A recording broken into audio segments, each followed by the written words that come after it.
start. Mr. Chairman, sir, I support the President's address and also the motion of thanks moved by Sri Gadgil. The members of the opposition are not present in the House, and it appears that some members of our own party are playing their role. It is good for the opposition to play their role, and it is also good to point out one's own shortcomings in the interest of the country. At the same time, I differ with some of the points referred to by my friends with regard to matters concerning women. It is necessary to understand that immediate results cannot be expected of measures taken by the government. It is a long drawn process, and we would be able to achieve the results of those programs which have been formulated in due course. Respect of women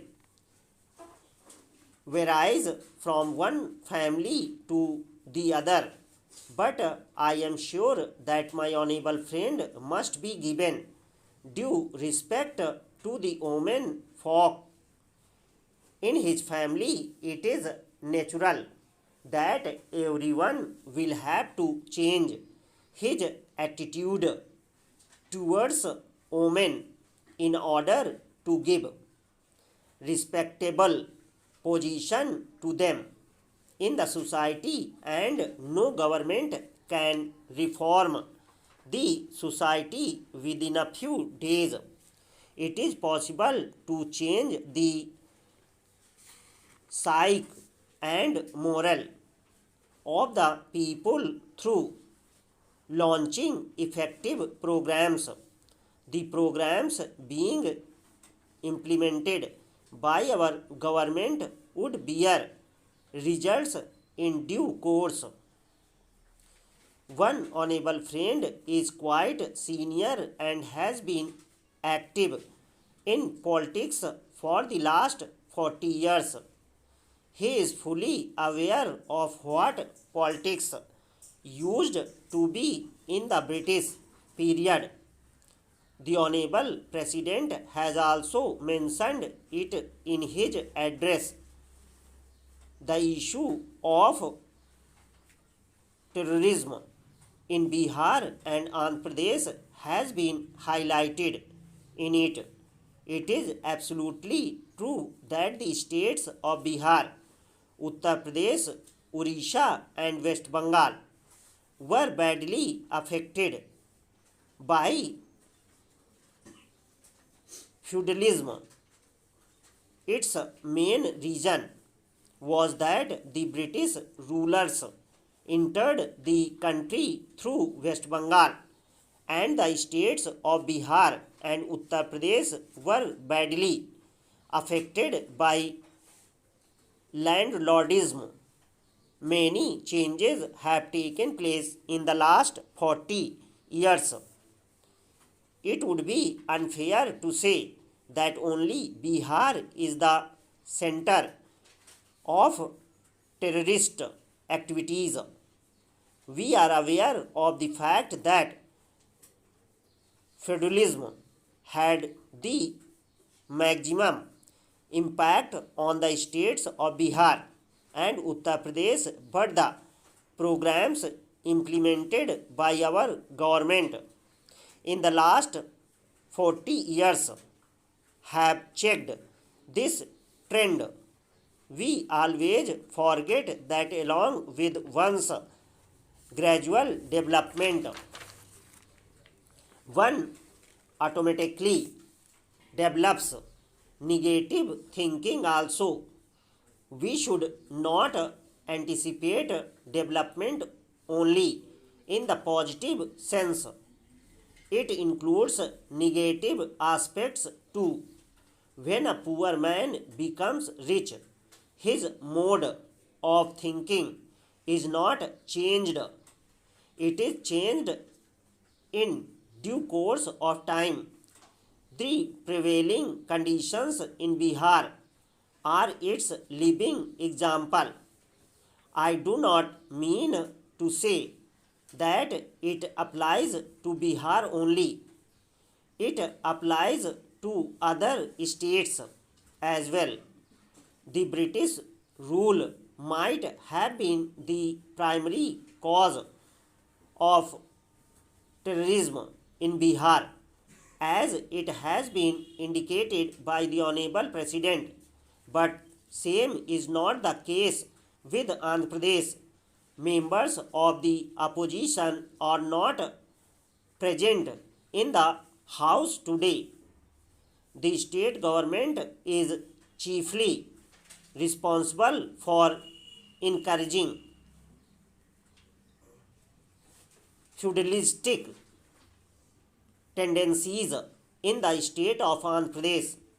Another important issue covered in the President's address is agriculture. It is a well known fact that India is an agricultural country. Never before so much attention has been paid in this field as it has been paid during the last 10 years.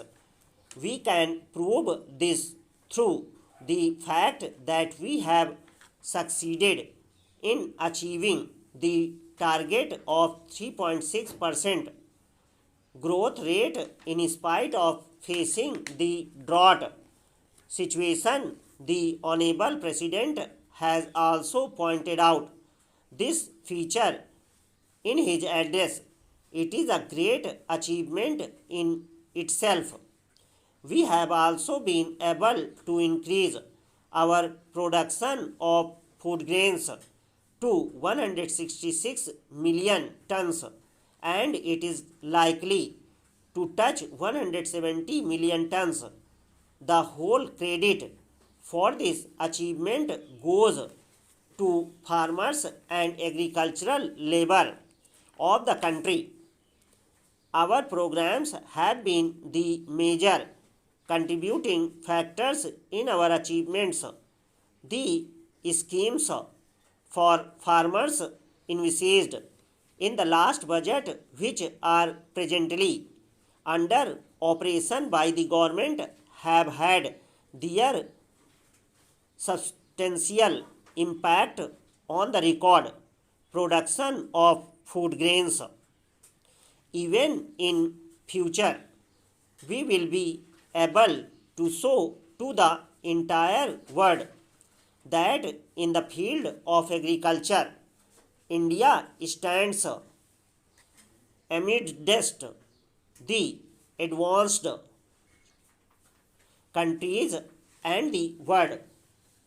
Another major achievement of our government under the leadership of Honorable Sri Rajiv Gandhi has been the development of science and technology by developing rural areas in any form.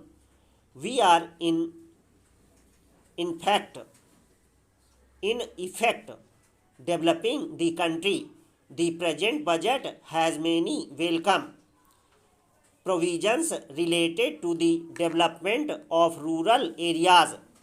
What is sad about it is that whenever there is such a budget, we find a number of obstacles in our way. We have not been able to implement some of the programs of the last year's budget.